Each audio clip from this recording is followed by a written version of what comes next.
Hello दोस्तों, मैं विवेक कुमार वर्मा। तो आज जो हम लोग चैप्टर करने जा रहे हैं उस चैप्टर का नाम है जल।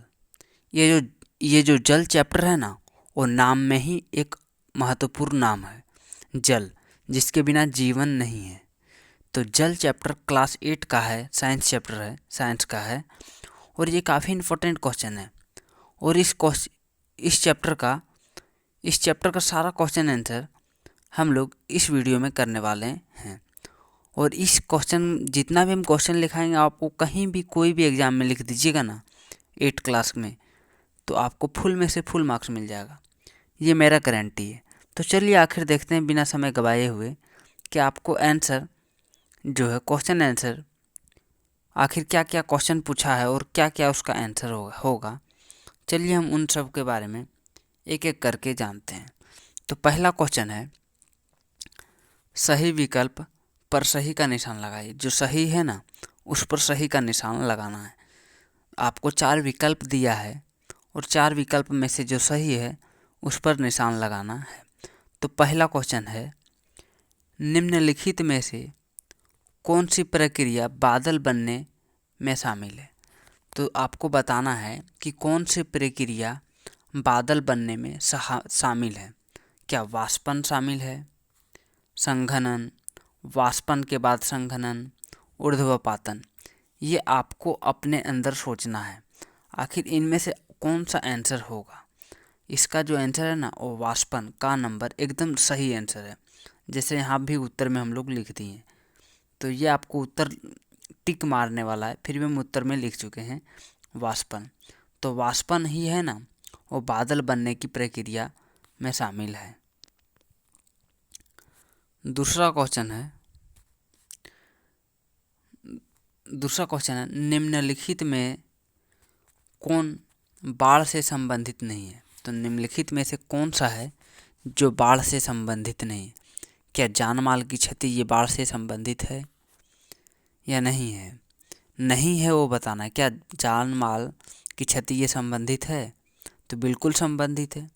मिट्टी का अपरदन संबंधित है। पेयजल का दूषित, पेयजल भी मतलब बढ़िया जल भी दूषित होता है बाढ़ के कारण, ये भी संबंधित है। तो संबंधित कौन सा नहीं है। ग नंबर, बीमारियों का कम होना। बीमारियों का कम होना जो है ना, वो बाढ़ से संबंधित नहीं है। ये आप भी जानते होंगे कि आखिर बाढ़ से संबंधित बीमारी का नहीं है।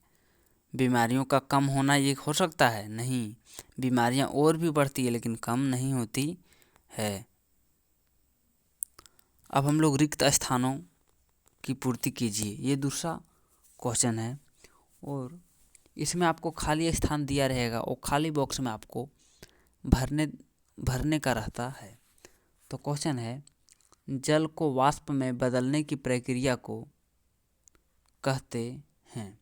तो जो वाष्पन, जो रेड कलर लाइन से हम लोग दिए हैं, वही आपको खाली स्थान में भर देना है। दूसरा है, कुओं में जल की आपूर्ति भूजल से होती है। तो भूजल इसमें भरना है। पौधों के वाष्पन द्वारा जल को हानि वाष्पो उत्सर्जन कहलाती है। तो पौधों के द्वारा जो वाष्पन होता है ना, वो जल की हानि वाष्पोकरण कहलाती है। तो ये उम्मीद करते हैं कि आप दूसरा क्वेश्चन तक बहुत ही बढ़िया तरीके से समझ चुके होंगे।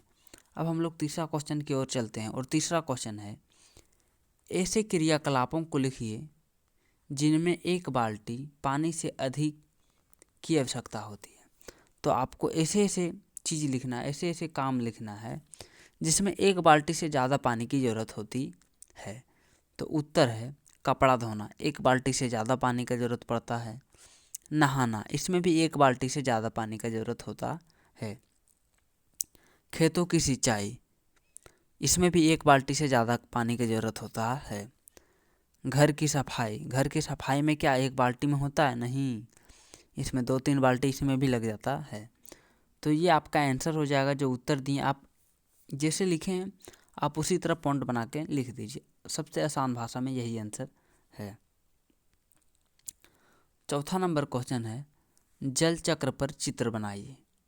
जल चक्र पर चित्र बनाइए। तो सबसे पहले आपको वाष्पन, संघनन, वर्षा, जल का संग्रह, ये सभी को एक ही चित्र में दर्शाना है। जैसे कोई आप लकड़ी जलाते हुए आदमी को वहाँ रखिए और उससे वाष्पन की प्रक्रिया को दिखाइए। जो वाष्पन की प्रक्रिया है ना, आप उसको दिखा दीजिए। फिर दूसरा पॉइंट में संघनन दिखाइए। तीसरा पॉइंट में वर्षा और जल का संग्रह। ये 4 पॉइंट को आप दिखा दीजिएगा ना, तो आपका चित्र बन जाएगा। तो आपको उम्मीद करते कि चित्र कैसे बनाना है और क्या क्या दिखाना है वो आप समझ चुके होंगे। 5वां क्वेश्चन है, सूखा क्या है? सूखा क्या है? सूखा प्राप्त क्षेत्र में रहने वाले लोगों की समस्या लिखिए। सूखा क्या है वो बताना है, और सूखा क्षेत्र में जो रह रहे लोग हैं ना, उसको क्या क्या समस्या होती है उसके बारे में भी लिखना है। तो इसका उत्तर लिखना है, सूखा वह स्थिति है, सूखा जो है वह स्थिति है जब लंबे समय तक वर्षा नहीं होती। जब लंबे समय तक वर्षा नहीं होती है ना, तो वही स्थिति क्या है? सूखा। इससे क्या क्या समस्याएं होती है?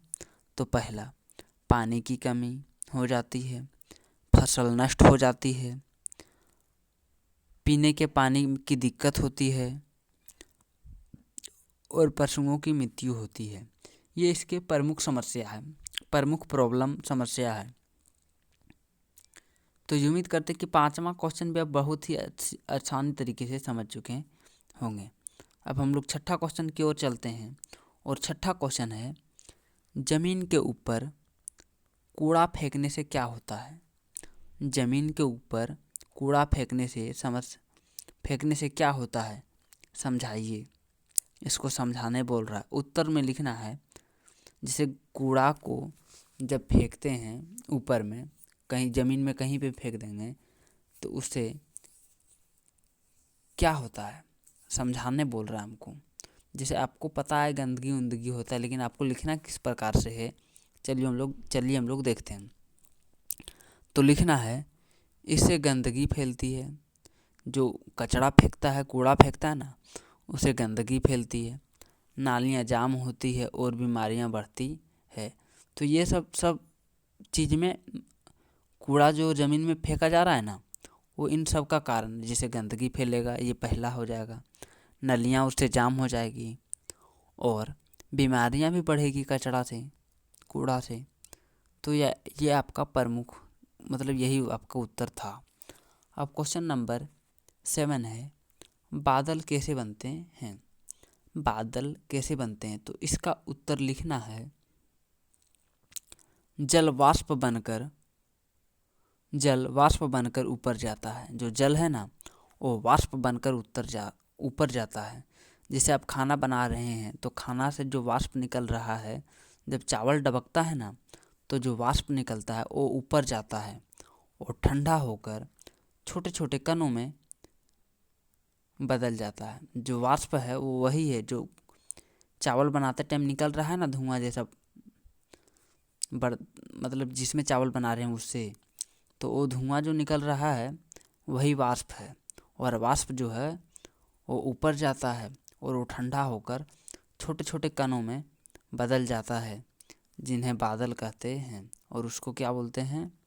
बादल कहते हैं। 8वां नंबर क्वेश्चन है, ठंडे बोतल के अंदर पानी की बूंदें क्यों बनती है?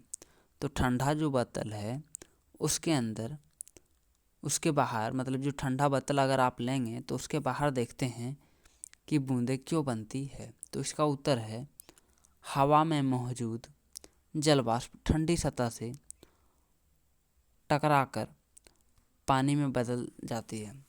जो हवा में मौजूद है जल वाष्प ना, और ठंडी जब सतह से टकराती है तो क्या होता है? पानी में बदल जाता है। क्वेश्चन नंबर 9 है, जल बचाने के आसान उपाय लिखिए। जो जल है उसको बचाने के आसान उपाय लिखिए। तो उत्तर में लिखना है, नल बंद करना। ये भी एक आसान उपाय है अगर जल को बचाना है तो। वर्षा जल संग्रहण, और जो वर्षा जो होती है उसका जो जल है उसको आप जमा के रखिए, बढ़िया जगह रखिए, उसको बहाइए ज़्यादा नहीं। जैसे नदी में बह के समुद्र में चल जाता है, वो पानी वेस्ट हो जाता है, और उसको वेस्ट हो जाएगा तो किसी के इस्तेमाल में नहीं रहता है, तो उसको बचाना है। कम पानी में नहाना है, पानी को पुनः उपयोग करना है। तो ये सब सभी पानी बचाने के आसान आसान उपाय हैं। अब आखिरी क्वेश्चन है, क्वेश्चन नंबर 10 कहा है, इसमें क्वेश्चन में पूछा है पानी पीना क्यों आवश्यक है। जो पानी पीना है वो क्यों आवश्यक है, इससे क्या लाभ है, इससे जो है क्या लाभ है। तो उत्तर में लिखना है पानी शरीर के लिए आवश्यक है। जो पानी है वो शरीर के लिए आवश्यक है। और इसका लाभ की अगर बात करें तो लाभ है पाचन ठीक रखता है। जो पचता है ना पेट में, उसमें भी पानी महत्वपूर्ण भूमिका निभाता है। स्वस्थ रखता है, शरीर स्वस्थ रखता है, रोगों से बचाता है। तो उम्मीद करते हैं कि आप ये 10 क्वेश्चन में से 10 क्वेश्चन बहुत ही आसानी तरीके से समझ गए होंगे। अगर नहीं समझें तो थोड़ा सा वीडियो रिपीट कर लीजिए, आपको समझ में आ जाएगा। तो मिलते हैं अगले वीडियो में, अभी के लिए इतना ही, धन्यवाद।